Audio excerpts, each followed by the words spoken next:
and to make the darkness bright. Friends, if there's a time that I would have a harder time at making a broadcast, I hope not to see it.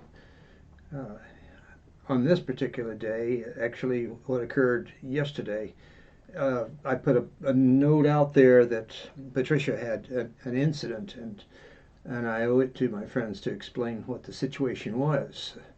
I've never been through a situation like that before, and it's hard for me to do, and I don't know if I'm going to really come out of it. All right, I was working on my podcasts, and I noticed it was rather odd that the rainstorm took off, and I thought that she usually calls me about, is everything all right with the rain coming in? And I didn't hear from her. And I was involved in the production of my podcast till like 4:15, 4:30. Hadn't heard from her yet. And I was burrowed in, and it was like, then I finally got up and went over. I'm in the guest cottage right now in my studio. I went over to the big house, and I called her. There was no response. I went into the bedroom. The covers had been drawn back. I called. I thought she was in the bathroom. No response. So I went into the bathroom, and there she was on the floor. She had fallen, and my mind just went absolutely berserk. And I called an ambulance and got her off to Valley Regional Hospital. And the diagnosis is that she had a regional. They took a preliminary look at her, and she had an aneurysm. Not only one aneurysm, but and I still can't understand. One of them burst, and that means the release of blood in your brain. Mortal condition. And I think I heard in the conversation that there was another aneurysm. So anyway, I showed up at the hospital, and she was incoherent, comatose basically. And I was listening to the good doctor tell me how things are going to go. And he said one word in particular that really got me, as close as I am to Patricia. He said that her condition is grave. Well, that's a hard pill to swallow.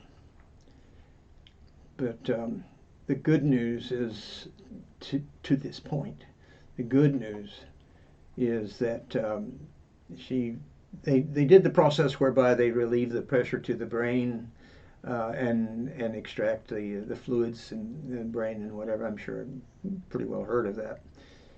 And she weathered that well, I heard. And I went by this morning at 9 o'clock to check on her, and she indeed went through that procedure, without any difficulties or points that would cause concern. And then when I arrived at her bedside this morning, I got a good sign, because she was just coming off of a sedation, and so therefore she wasn't totally out of it. And when I went up to her, she doesn't quite have her eyes open yet, and all of that. But when I went up to her and I spoke to her, she recognized my voice, and she started grimacing, her face like, oh God, I'm sorry I brought this upon you, like a guilt type thing. Oh God Almighty, I'm glad you're here. But I mean, she couldn't speak, but that was what was being transmitted by the expression on her face. And so, talking to the doctors and whatever, and I feel that I owe you, the people that find her so dear, and there are like thousands of them. She helped so many people in her life. She's God's gift to her profession, psychiatric counseling, and as a person, as a friend, as a personal friend to so many. And I I've mentioned frequently to her and to close friends. I said she's not of this earth. You know, I've been well over 250,000 miles around this particular hemisphere. Everything from Tierra del Fuego, South America, up to the St. Lawrence Seaway. I must have seen God, I don't know, million people in close proximity to me in my lifetime, probably more.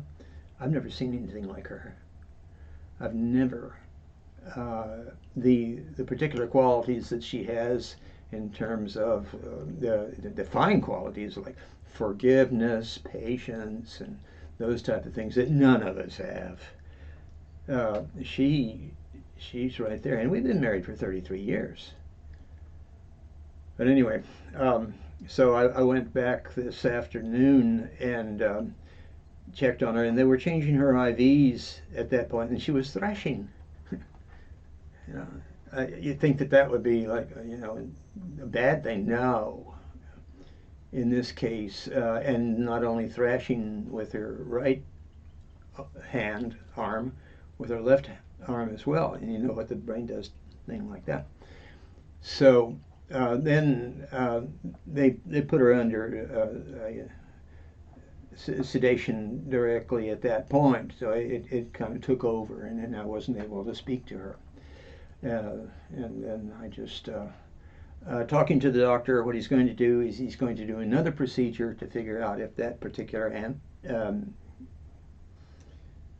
whatever it is, if it is sealed off by his surgery well enough, and he's going to do sonic, the way they do it nowadays, check on what the features are of her brain. And then I said, well, give me the long picture as to what this is going to be. He says, well, she's most definitely going to be an ICU, in intensive care unit, for 2 weeks. And that's not just a walk in the park.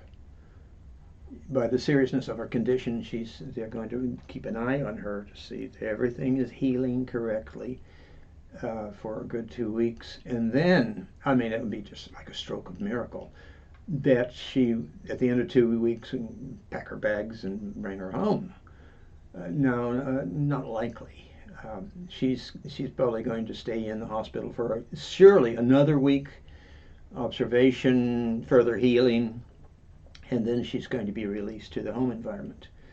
Then the physical therapy comes into the picture, because with that taxing upon the brain and the neurosystem, you've seen it in other people where they really have to learn how to walk again, talk again, all of those features, because you're dealing with the brain.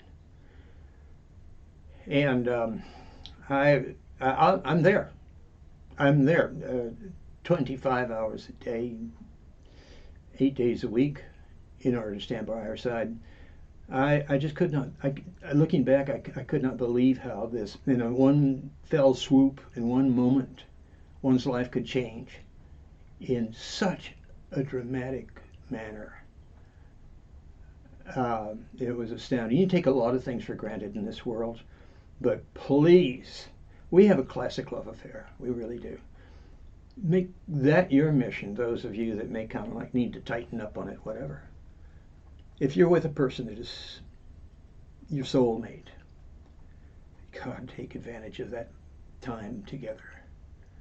Take advantage of, being nice and loving, caring, because you'll regret it if you have any human compassion in you at all, if you come to a moment like mine and you really never will be able to speak to that person again.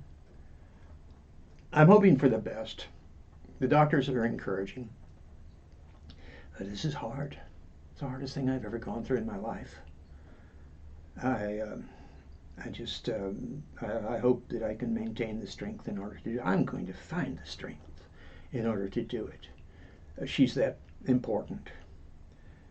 So I thank you. so very much. Good God, we've got like 1,000 people that have chimed on and issued a statement of prayers on her part.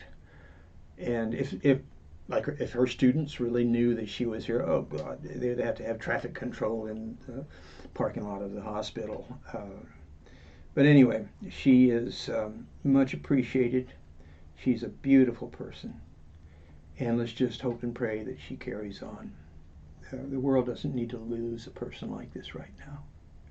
Thank you very much. Good day.